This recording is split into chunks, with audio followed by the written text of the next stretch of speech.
गोदा ते नर्मदा पुण्यश्लोक अहिल्यादेवी होळकर जलयात्रा 2026चं अहिल्यानगर शहरात मोठ्या उत्साहात आगमन झालं। शहरात ठिकठिकाणी नागरिकांनी या जलयात्रेचं जंगी स्वागत करत जलसंवर्धनाच्या या उपक्रमाला उत्स्फूर्त प्रतिसाद दिला। अहिल्यानगर शहरात गोदा ते नर्मदा जलयात्रेचं आमदार संग्राम जगताप यांच्या वतीनं स्वागत करण्यात आलं। यावेळी भाजप महायुतीचे सर्व नेते मोठ्या संख्येनं सहभागी झाले होते। छत्रपती शिवाजी महाराज यांच्या पुतळ्यास पुष्पहार अर्पण करून अभिवादन करण्यात आलं। त्यानंतर माळीवाडा मार्गे पायी चालत ही जलयात्रा डॉक्टर बाबासाहेब आंबेडकर यांच्या पुतळ्याकडे पुढे सरकली। शहराचे ग्रामदैवत विशाल गणपती येथे डॉक्टर सुजय विखे पाटील आणि आमदार संग्राम जगताप यांच्या हस्ते पारंपरिक कलशासह आरती करण्यात आली।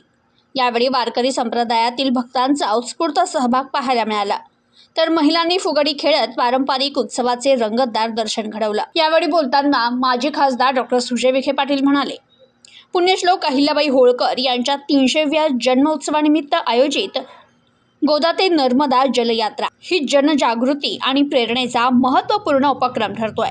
राज्याचे मुख्यमंत्री देवेंद्र फडणवीस यांच्या संकल्पनेतून साकारलेल्या या यात्रेत अहिल्याबाई होळकर यांनी जलसंधारण आणि पाणी व्यवस्थापन क्षेत्रात केलेल्या कार्याचा संदेश जनतेपर्यंत पोहोचविण्यावर भर देण्यात आलाय। महाराष्ट्र शासनाच्या जलसंपदा विभागामार्फत मंत्री राधाकृष्ण विखे पाटील तसेच गिरीश महाजन यांच्या पुढाकारातून जन्मभूमी चौंडी ते कर्मभूमी महेश्वर असा या यात्रेचा प्रवास आखण्यात आलाय। यात्रेद्वारे पाण्याचं महत्त्व, जलसंधारणाची गरज आणि शेतकऱ्यांच्या समृद्धीचा संदेश दिला जात असून महायुती सरकारचे सर्व मंत्री, आमदार आणि खासदार यात सक्रिय सहभागी होत आहेत। अहिल्यानगरमध्ये आमदार संग्राम जगताप तसेच महायुतीच्या पदाधिकाऱ्यांनी यात्रेचं उत्साहात स्वागत केलं, त्याबद्दल त्यांनी कृतज्ञता व्यक्त केली। दरम्यान या जलयात्रेचा शुभारंभ श्री क्षेत्र चौंडी अहिल्यानगर येथे पार पडला। महाराष्ट्राचे उपमुख्यमंत्री एकनाथ शिंदे यांच्या हस्ते तसेच विधान परिषद सभापती राम शिंदे यांच्या प्रमुख उपस्थितीत या ऐतिहासिक उपक्रमाला सुरुवात झाली।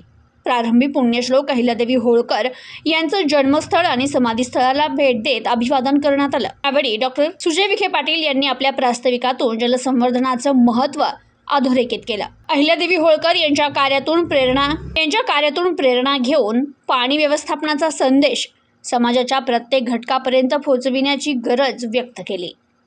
तसेच महायुती सरकारच्या माध्यमातून पुढील 3 वर्षात अहिल्यानगर जिल्ह्यातील एकही जलसंपदा प्रकल्प प्रलंबित राहणार नसल्याचा ठाम निर्धार त्यांनी व्यक्त केला। तर ही जलयात्रा केवळ धार्मिक किंवा सांस्कृतिक उपक्रम नसून जलसंवर्धनाबाबत जनजागृती घडविणारा आणि भविष्यासाठी पाणी सुरक्षित करण्याचा महत्त्वपूर्ण संकल्प असल्याचं यावेळी अधोरेखित करण्यात आलं।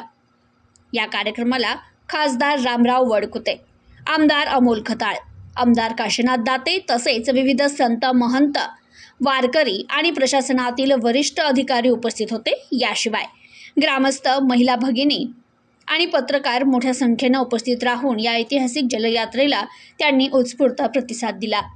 Bureau report, news today 24 Ahilyanagar.